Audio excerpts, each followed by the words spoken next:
'Twas the night before Christmas, and in our duplex, the children were plugged into special effects. While pizza with sausage and peppers they downed, with soda plus popcorn and chips by the pound. Then while all the children the TV were viewing, the sound from the kitchen was a purposeful chewing, as Elwood with clam cakes and I with chopped eel had just settled down to our microwave meal. When all of a sudden, not the sound of reindeers, but the mooing of Santa cows came to our ears. So we ran to the windows and opened the shutters. We threw up the blinds to a sky full of udders. As lovely as angels, the family agreed, and Elwood, so helpful, named each by its breed. Look, kiddies, a Holstein, a brown Swiss, a Jersey, and here comes a Hereford, and an Angus and a Guernsey. And so they did circle our satellite dish to fulfill for dear Elwood an old Christmas wish, that the cows would return as they had in his youth, and share with his family their goodness and truth.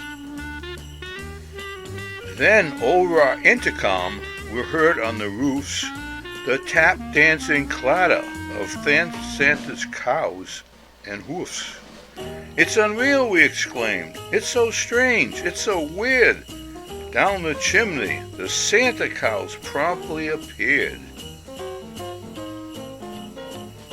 Now light as a feather, they floated around, over TV and pizza with nary a sound.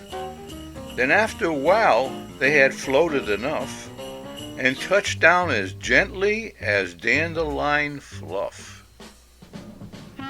Their eyes, like Liz Taylor's, were dewy and clear, their lips, like Liz Taylor's, so rosy and dear, as they smiled at us all from their warm inner glow, and each of their tails was tied up with a bow. They were good, they were warm, they were wise, and amen. Just as Elwood had wished, they had found him again. Then they sang us some carols, all limpid and light, like Haste Fidelis and O Holy Night. Then the Holstein presented a beautiful tree, while spellbound we sat on Aunt Maxim's settee. As we gazed at the ornaments dazzling and rare, a spirit of peace and goodwill filled the air. There were bundles of something thrown over their backs. We all tried to guess what might be in those sacks. Maybe Red Hots, or gumballs, or licorice whips. Maybe squirt guns, or skateboards, or alien ships. Then each of the cows put a sack down before us. Our oohs and our ahs then rang out in a chorus. As we opened the sacks, it was not as we thought. It was baseballs and bats, gloves and caps that they brought. Then we traced a great diamond outside in the snow, and began with the cows to hit, run, catch, and throw. So we played through the night, through each bright moonlit inning, till the sun shone in its face. Christmas Day was beginning.